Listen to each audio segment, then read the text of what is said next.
like a ball. What's up, ladies? This is Alex from mindforattraction.org, and today I'm going to show you 5 powerful tactics to improve your conversational skills with men, and I'm showing you how to build rapport. And these techniques are techniques that are used by the best seducers in the pickup artist community. Now, these techniques are made for seducing women, but because they're so powerful, they can also be used for helping you guys how to attract men. Now, they work with seduction, with 20-minute seduction, and so again, these are just some powerful stuff. So I'll teach you guys how to do it and teach you guys how to use it for dates. Now, before we start, just to let you guys know, I'm trying to trade my camera, my Sony Nex camera, for a DSLR camera. Somebody suggested a Nikon. You know who you are. But if anyone's willing to trade this camera for a DSLR camera that enables me to connect a microphone, let me know. We could trade something. We can make it happen. You know, you guys know me. I'm not gonna take that from you, right? So let's get started. The first technique is feeling empathy and seeing their inner child. Let me tell you this: the only difference between a stranger and a family member is not in the things you know about them. You see, because there are plenty of celebrities that we know things about them. We know every part of their lives, but we don't really know them. And then we have friends that we don't know them as well, but we feel a connection. You see, we feel a connection with a stranger that we just met, falling in love with them, as opposed to feeling a connection with a family member a lot quicker. Why? Because it's not about the facts. It's about the feelings you have for them. So if you really notice, you have good conversations with friends that you feel good, like you feel a connection. So a connection is not about what you know or how the interaction is going. A connection is simply how you feel, because if your feeling about the person changes, the way you conversate with them and the way you interact with them will fundamentally change. So how do you get this going? One is feeling empathy. Feel compassion. Feel love for the person. Actually feel compassion for the person. Now, you can learn how to have empathy if you're a cold-hearted motherfucker through meditation, or you could also just see their inner child. Feel as though you're looking at a child, because when you're talking with children, you don't really have a lot of pressure. You're more playful, you're more yourself, and the conversation in that conversation flows smoother. So feeling empathy and seeing their inner child will enable you to be able to allow them to drop all of their walls, because they're gonna feel a connection. Remember, it's not about the things you know. It's how you feel about the person that creates the connection. So feel the connection prior to building that connection, and the connection is going to be there. So you do this through feeling empathy and seeing their inner child. I'm telling you, this works. The second one, speak with emotion. When I talk about speaking with emotion, this is talking normal, you know, feeling bored and whatnot. But this is like talking normal, feeling good about yourself. It becomes more animated. Your words have more animation. The things that you say has more of a hump. It has more charisma. You become more charismatic. All right. So how do you talk with emotion? Feel an emotion. It's that simple. Feel an emotion. Believe in what you say. Have conviction. So if you don't know how to feel the emotion, imagine how. For example, think about a time that you felt good. Just think about a time you felt good. Remember that time. See that time. See yourself feeling good. See the image. See what you saw. Hear what you heard, feel what you felt, breathe how you were breathing at the time when you felt good, and notice how good it feels right now. If you notice your emotion, if you did the exercise, your emotions changed. Another thing that you could do is just imagine as though you're talking to someone that you know. Imagine seeing someone who brings happiness to your life, and feel that emotion and use that emotion to interact with the person. Another thing you can do is meditate prior to speaking with the person. It puts you at peace. But the point is that feel some sort of emotion. Feel passionate. Build a passionate life, and that passion in your life will transfer over to all of the things that you do. You see what I'm saying? So the reason you guys may see me and you guys may see that I'm charismatic is because I love doing this. So because of that, I'm gonna sound more charismatic, and there's gonna be more emotions in my words. The thing is that when you have emotions with the things that you say, the emotions is what really communicates with the people. The emotion is what people really feel. People don't feel your words. People feel the emotion. That's the vibe. That's the essence of the things that you say. So when you are devoid of emotion and devoid of passion, you're not gonna be as interesting. You can say anything you want, but if you put emotion with it, it's gonna sound interesting. You see what I'm saying? So just learn to speak with emotion. All right. So the other technique that you guys can use to build your conversational skills is asking the right questions. So these are some questions that you can ask that will help redirect your focus to the right area. One, ask yourself, how can I have fun right now? Most of the time when you're interacting with a guy, what do you normally say to yourself? Oh, how can I say something interesting? How can I say this? How can I make him? How can I impress him? Those kind of questions come from where? From a place of wanting to impress, from a place of neediness. As a result, anything that comes from a place of how can I impress him, it's gonna come out needy, and it's not gonna come out as interesting as opposed to asking yourself, how can I have fun right now? The questions and the actions that arises from those two questions are fundamentally different. You see, asking yourself, how can I impress him, will be totally different from how can I have fun right now. One is on him and one is on you. Focus on yourself. By asking, how can I have fun right now, when you're talking to a guy, anything that arises is gonna be fun. You're talking to the guy and you get to say to yourself, how can I have fun right now? How can I have fun? And then you do something silly, and that's self-amusing. You see, anything that arises from a place of how can I have fun is self-amusing, and the answer that arises is always the right answer. I'm telling you, just ask yourself, what can I say right now to have fun? What can I do right now to have fun? And the things that will come out of it will always be good. When I'm talking to a woman, and I say this to myself, I could talk to a girl and I could just be having casual conversation, and then whenever I ask myself, how can I have fun right now? Then what I say is, so where are you from? I don't care. I'm just kidding, girl. Where you from? You see, like whatever comes from that place will be fun. So the fourth one is similar to this question: what you gonna do if I say this or that? Most of the time, we usually tiptoe through conversations, which is we're usually afraid to make the person mad. As a result, when we act out of fear, we suppress ourselves and we don't really act like ourselves.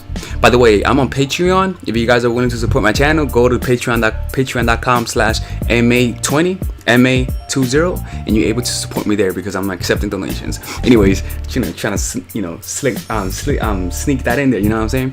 Anyways, by asking yourself, what can I do right now to have fun? By asking yourself, what you gonna do if I say this, or what you gonna do if I say that, you're acting in a challenging way. You see what I'm saying? Like your actions are not like, oh, I'm afraid. No, you're like, what you gonna do if I say this? Huh? What you gonna do if I say that? Huh? What are you gonna do if I do this, if I do that? You're challenging the guy. For example, if I'm talking to the girl and I ask myself, what you gonna do if I say this? It could be something like, I'm talking with her, having a good conversation. Oh shit, there's a fight outside. Oh shit, there's a fight outside. Just go inside. Don't have a fight in the snow. Have a little snow fight. But for example, I'm talking to the girl, right? And it's a casual conversation. I ask myself, what you gonna do if I say this? I could be like, I love I love ice cream. You do? I love ice cream too. I don't like ice cream. Do you like chocolate? I love chocolate. I don't like chocolate, girl. You see, like you're challenging her, like, what you gonna do if I do this, huh? What are you gonna do? What are you gonna do? And so that's gonna give you a very challenging and like edgy vibe to you. And because it's all fun and games, they're gonna feel like it's all fun and games and not gonna be offended. I'm telling you, it works. I'm telling you, it works. You just need to practice this. The fifth one is this: vague answers and redirect questions. For example, when we usually talk to someone, we usually talk too much, especially women. Okay, so the most interesting people are the most mysterious people. The most interesting people are the ones that we know less of. So when somebody asks you, where are you from, we usually give them the direct answer, right? Normal. But the problem is that we usually reveal too much of ourselves. We don't leave mystery. We don't leave that little mysterious aura that makes people want to get to know us. How do you fix that? Giving vague answers and redirecting their questions enables you to get to know them. It enables you to allow them to experience positive emotions, all while maintaining your mystery. How does that work? They ask you, where are you from? Rather than answering, I'm from New York City, you say, I'm from the East Coast. And then you say, where are you from? And then they ask them the questions, and they may answer it more elaborately. Now, what have you achieved from this? 1, you never really answer the question. 2, you got them to talk more by redirecting the question. And 3, because you didn't answer the question, deep down in their subconscious, they're asking themselves, where is he from? You see? Another example could be, what are you doing today? It could be, what do you plan to do in 10 years? You could just say, I'm working on some goals. How about you? You see, like, you're giving a vague answer and then you redirect their question. What's going to happen is that when you ask them, because you asked them, how about you? Their response would have been to you, what do you mean all the goals? But because you immediately redirected the question, that question becomes suppressed. That curiosity about you becomes suppressed. So now they want to know more, but they have to answer your question. But this is the thing. Now they're talking about their goals. Now they're talking about something they love. And because they're talking about something they love, because you keep redirecting the question, they keep talking about themselves. But deep down under the surface, there are things about you that they don't understand and they want to know, and that they haven't yet found out because you haven't given them a direct answer. But because you're redirecting the question, it doesn't seem as though you're avoiding it. It just seems like a natural progression. So that doesn't mean you do this all the time, but by hinting at it, by doing it once in a while, okay, you create this dynamic where they're the one that's talking and you're the one that's listening. They're the one that are revealing themselves and you're the one that's listening. So when their interaction finishes, they're gonna feel good about you because they were talking. You know, they were feeling good because they were talking about themselves, but because they were around you, they're gonna attribute those positive emotions to you, and they never really got to know you. So now they're like, who the fuck is this girl? She made me feel good and I don't know who she is. So answering vaguely and redirecting the question, that gives you like a cool vibe, and that makes people curious about you. You see what I'm saying? It's a very powerful technique, extremely powerful, and that if you use it more, like we do this very often with people who we're trying to lie to. Like we give them a vague answer, and what happens is that people are not satisfied. So what happens? People want to ask more. You see? And so if you do this often, if you let them talk more about themselves and listen more, they ask you about you, answer vaguely, redirect the response, let them talk, it's gonna build a dynamic where they're gonna want to get to know you. All right, ladies. So finally, I have released my second course for women, which is natural chemistry. This course is a 5-week course. 5-week course where every week you're gonna get a new set of videos based on specific issues. This course is all about how to create and maintain the attraction in any man. This will help you create love. This will help you deepen the love with your man. This is not about manipulation. This is not about playing games. This is genuine natural chemistry. No more short-term partners, no more being fooled. Why? Because I will reveal to you not only how to create attraction in the first week, but also how to understand male nature, how to understand their tricks, how to prevent from being too attached, signs that he's the wrong guy, signs that he's a narcissist, signs that he's a mama's boy, signs that he's an emotionally available guy, emotionally unavailable guy. We go over everything. We go over this 3rd week, setting boundaries. We go over the 3rd week, controlling your emotions, right? Setting boundaries, 4th week. 5th week, embracing your masculine and the feminine, right? And on top of that, I have over 10 different bonuses. 10 different bonuses, my Lord have mercy, right? With a money back guarantee.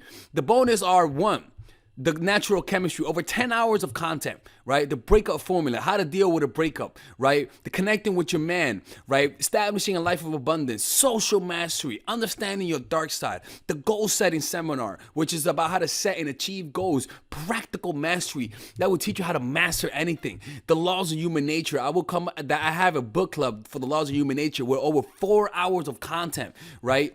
The transformational seminar in a pocket, which is my mindfulness seminar, and the Chase audiobook. This originally is $1,800, but you get it starting at $97, ladies and gentlemen, right? $97. We have different packages, but all of this starts at $97. And you know what? You can check it out for free if you want. Yeah, for all the freeloaders, I have free videos just for you. Free videos, all right? So you could just check it out for free and then you could get out. Nothing wrong with that, all right? So, and on top of that, it comes with a 30-day money-back guarantee. No questions asked. That's right. No questions asked. I don't mind. I just want you guys to check it out because I know when you take one look, you're going to want to buy it.